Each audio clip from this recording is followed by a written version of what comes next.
Seperti biasa, aku menarik nafas dalam-dalam saat melihat sosok ayahku yang anggun duduk di meja. Seperti yang kuduga, dia ada di sini. Memang benar aku punya banyak kekhawatiran tentang hubunganku dengan Max, karena ternyata tidak seperti yang kubayangkan. Tetapi aku tidak berniat untuk menyerah karena aku sudah sejauh ini. Prioritas utamaku adalah menghindari pertunangan dengan putra mahkota. Aku menatap lurus ke mata biru ayahku yang dingin dan berkata, "Ayah, seperti yang seharusnya diumumkan oleh kepala pelayan, Max akan makan malam bersama kita hari ini. Aku tidak yakin apakah sedetik atau semenit telah berlalu setelah aku berbicara, tetapi rasanya seperti waktu yang singkat sekaligus lama." Selama keheningan, ayahku menatap ke arah kami dengan mata tajam. Dia sudah membenciku juga. Daripada terus memikirkannya, haruskah aku duduk saja? Pikirku spontan saat ayahku akhirnya membuka mulutnya. "Duduklah," katanya. Lega rasanya saat ayahku mengizinkan. "Duduklah di sebelahku," kataku pada Max. Biasanya, hal yang pantas untuknya adalah duduk di seberangku. Tetapi kupikir akan lebih baik jika duduk di sebelahnya, sehingga aku bisa mengajarinya tata krama di meja makan, karena dia mungkin tidak terbiasa dengan tata krama. Ketika Max dan aku duduk, para pelayan menyajikan sup dan makanan pembuka untuk kami. "Kamu bisa memakannya dengan sendok yang paling ujung kanan," aku berkata pelan padanya sambil berpikir dia mungkin tidak akan tahu. Dia mendesah padaku. "Aku tahu caranya." "Baiklah, aku mengerti." Dia mulai menggerutu seperti biasa, tetapi tiba-tiba mengubah nadanya. Seperti yang kuduga, sepertinya dia tidak tahu cara menggunakan peralatan makan. Dia mungkin tidak terbiasa dengan situasi seperti ini. Dia pasti tidak nyaman. Rencanaku semula adalah mentraktirnya makan, tetapi sekarang aku merasa seperti memberinya tekanan. Aku merasa kasihan padanya dan menyesal telah menempatkannya dalam kesulitan seperti itu ketika salah seorang pelayan yang menyajikan makanan menghampiri kami. "Tamu yang terhormat, hidangan utama hari ini adalah steak. Bagaimana Anda ingin memasaknya?" Steak yang disiapkan dengan memanggang daging utuh dianggap sebagai hidangan yang cukup mewah di sini. Rakyat jelata biasanya memasukkan daging ke dalam rebusan atau memasaknya menjadi hidangan kukus. Itulah sebabnya aku pikir tidak mungkin dia tahu bagaimana dia ingin steaknya dimasak. "Medium rare untuk kami berdua, tolong." Saat aku memberitahu pelayan tentang tingkat kematangan yang tepat, aku bisa melihat Max menatapku tajam. Aku yakin dia menghargai bantuanku di situasi yang canggung ini. Aku tersenyum padanya dan berpikir, sekarang kita sudah sejauh ini. Aku akan membantunya agar dia tidak menghadapi kesulitan lagi. Dan aku melirik ayahku dan mengingat tujuan dari hubungan kontrak ini. Kalau aku menunjukkan bahwa kami saling menyayangi, ayah akan menyerah pada calon pasangan pernikahan yang dia rencanakan, bukan? Aku benci daging yang kurang matang. Sejak kecil, Max tidak suka daging yang masih berdarah. Itulah sebabnya dia terkejut ketika Jubelian memutuskan sendiri bagaimana steaknya akan dimasak. Daging sapi tidak enak jika dimasak terlalu lama. Tingkat kematangan medium rare adalah tingkat kematangan yang tepat untuk memanggang, katanya sambil tersenyum. Melihat wajah cerianya, Max tidak kuasa untuk mengkritiknya. Tidak ada cara lain. Sambil mendesah, ia mengambil salad dari mangkuk dan menaruhnya di piringnya. "Kamu bisa makan salad dengan garpu itu," kata Jubelian sambil menunjuk garpu salad. Max sudah tahu semua yang dikatakan wanita itu, tetapi dia tidak bisa mengatakan apapun sebagai balasan. "Sausnya ada di sini," katanya. Senang sekali melihatnya tersenyum saat menyeka mulutnya dengan serbet. Dia begitu perhatian, aku harus bersikap baik padanya. Pada saat itu, Hidangan utama disajikan.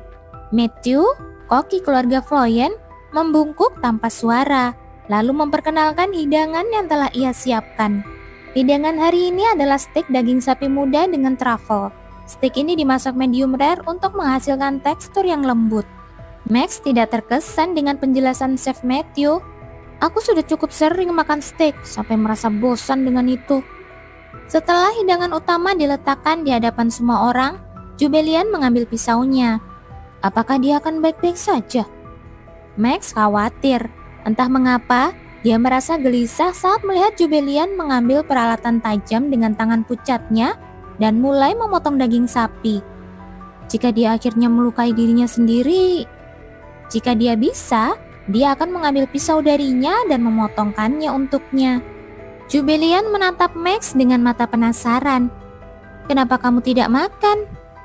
Oh, itu hanya... Ia tidak bisa mengatakan yang sebenarnya, yaitu bahwa ia tidak bisa makan karena khawatir padanya. Aku baru saja akan makan. Max hendak mencari alasan, tetapi matanya terbelalak karena terkejut dengan apa yang terjadi selanjutnya. Mengapa dia tiba-tiba mengambil piringku? Seolah menjawab pikirannya, Jubelian berbicara dengan nada sombong sambil memegang pisau di tangannya. Karena ini sulit, aku akan memotongkannya untukmu. Max tercengang mendengar kata-kata konyolnya. Dia benar-benar akan sejauh ini melakukannya untukku. Aku bukan anak kecil. Max sudah belajar etiket makan dan cara menggunakan peralatan makan sejak usia 6 tahun. Sejak saat itu, bahkan ibunya maupun pengasuhnya tidak pernah menawarkan untuk memotongkan daging untuknya.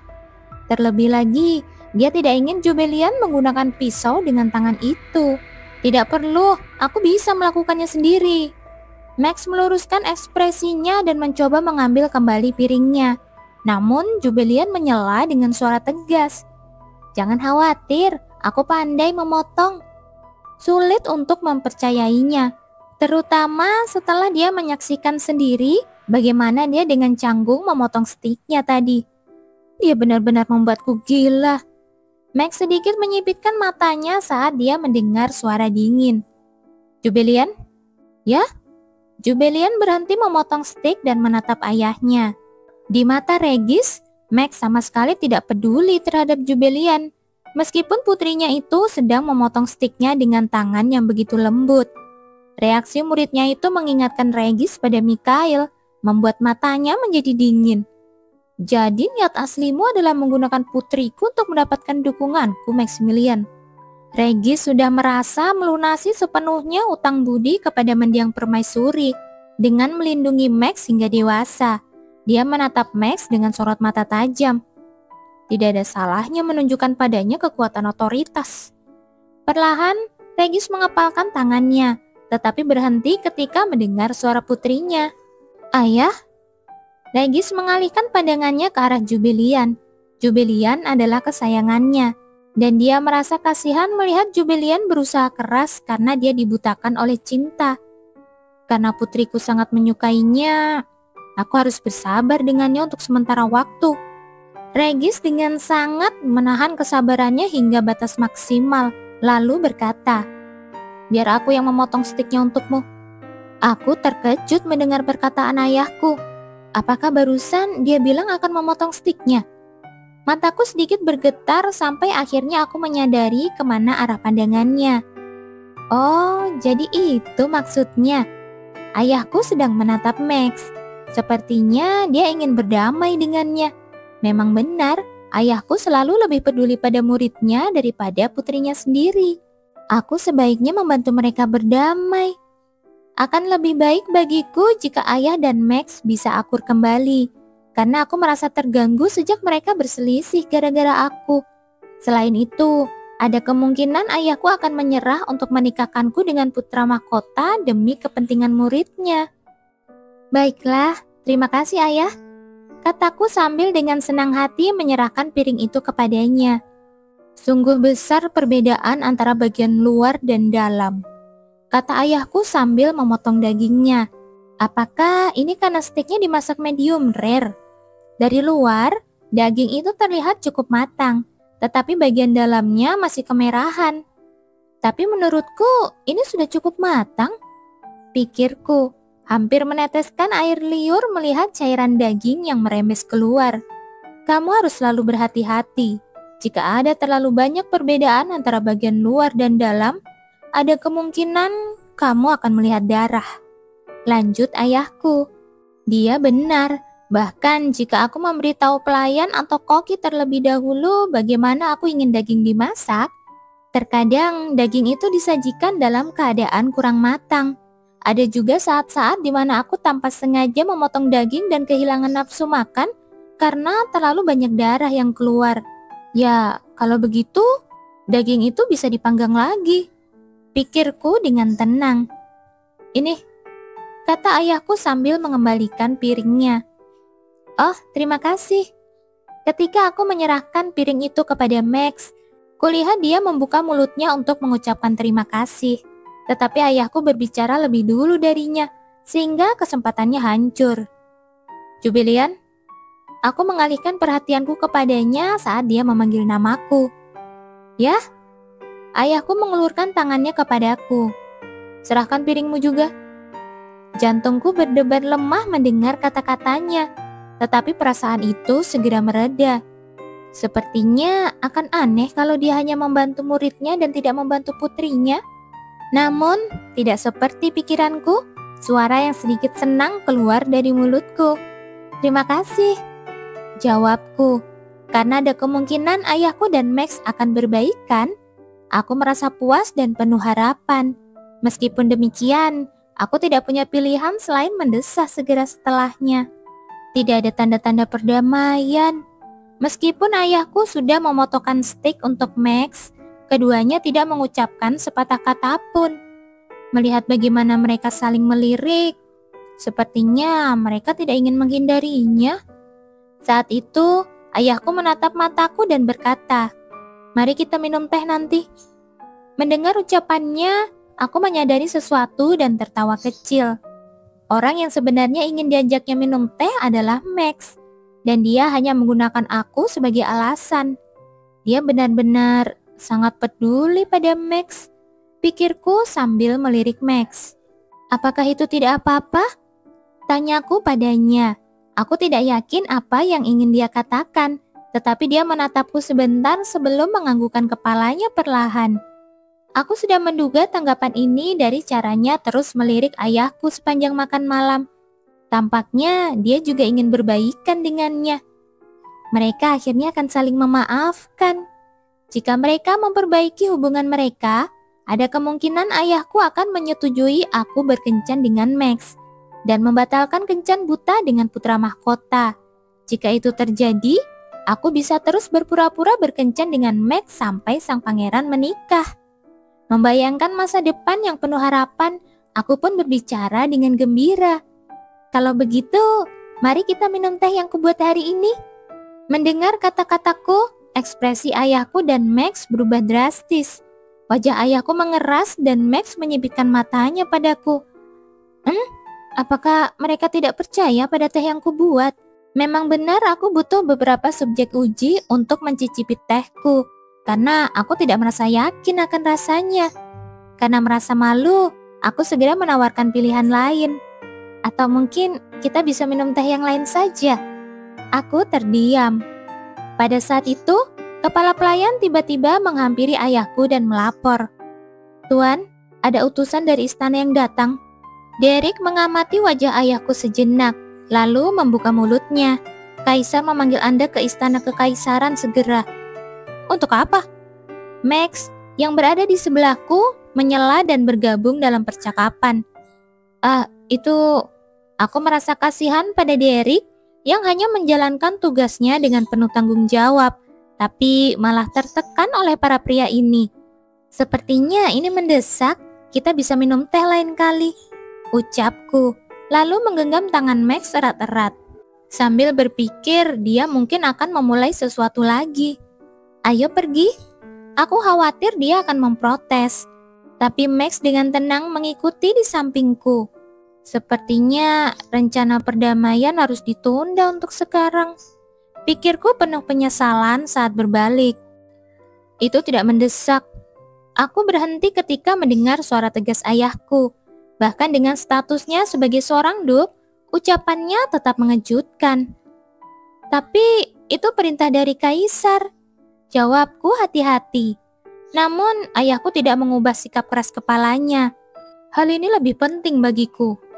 Aku memahami bahwa berdamai dengan muridnya adalah hal yang penting. Tapi aku tidak bisa menahan kekhawatiran melihatnya bertindak menentang perintah kaisar seperti ini. Mataku bergetar bingung ketika mendengar suara tenang dan dingin dari sampingku mendukung omong kosong ayahku itu. Aku setuju.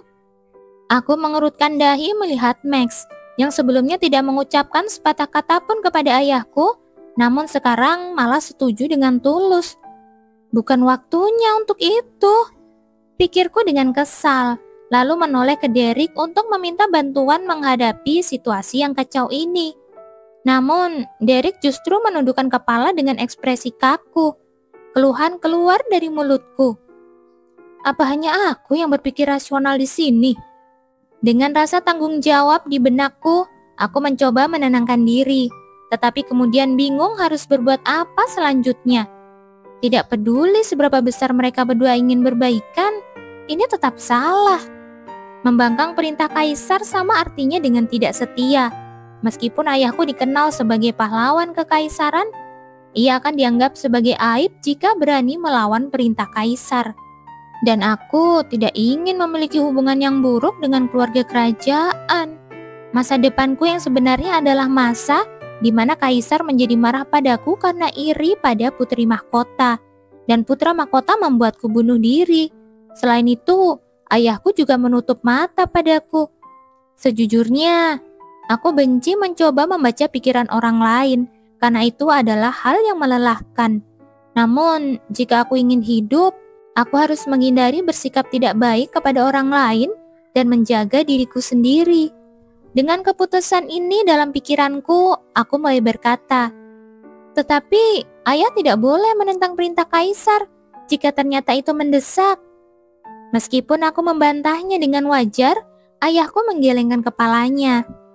"Tidak apa-apa, ada banyak orang terampil lainnya yang bisa menggantikanku jika aku tidak pergi."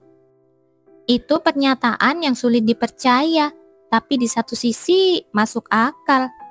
Guru benar, mari kita minum teh. Aku mengernyit sedikit ke arah Max yang tiba-tiba memanggil ayahku dengan sebutan guru. Sepertinya mereka sudah berbaikan. Apa kita masih harus minum teh? Aku tidak percaya dia masih punya nyali untuk tidak muncul sampai sekarang. Sang kaisar meletakkan jari-jarinya di singgasana, lalu mengepalkan tinjunya. Tak lama kemudian, Bendahara Agung memasuki ruangan. "Apakah kau sudah mendengar kabar dari Duk Floyen?" tanya sang kaisar. "Dia bilang dia akan memasuki istana besok karena hari sudah malam," jawab Bendahara Agung. Mendengar jawabannya, sang kaisar bertanya kepada Bendahara Agung dengan marah. Apakah kata-kata itu benar-benar keluar dari mulutnya?" "Iya, Yang Mulia." Meskipun Regis telah membuat alasan berkali-kali sebelumnya, ini adalah pertama kalinya dia terang-terangan menolak perintahnya. Kaisar menatap cincin di jarinya dan mengerutkan wajahnya dengan kesal. "Jadi, kau sedang memberontak sekarang? Apa sebenarnya yang kau rencanakan, Regis?" Ayah, aku tidak mau menikah. Mempersembahkan, Max adalah seekor kucing, bukan seorang iblis. Aku serius. Aku mencintai Jubilian. Bahkan, aku tidak ingat atas tujuan apa aku mendekatinya. Perasaanku tulus. Kamu tulus mencintai Jubel. Kamu. Sudahlah. Jangan membuatku semakin sedih. Aku kan bukan iblis. Kenapa guru seperti ini? Benar kan? Kamu tuh iblis yang mencuri putriku. Regis yang geram dan Max yang berdebar.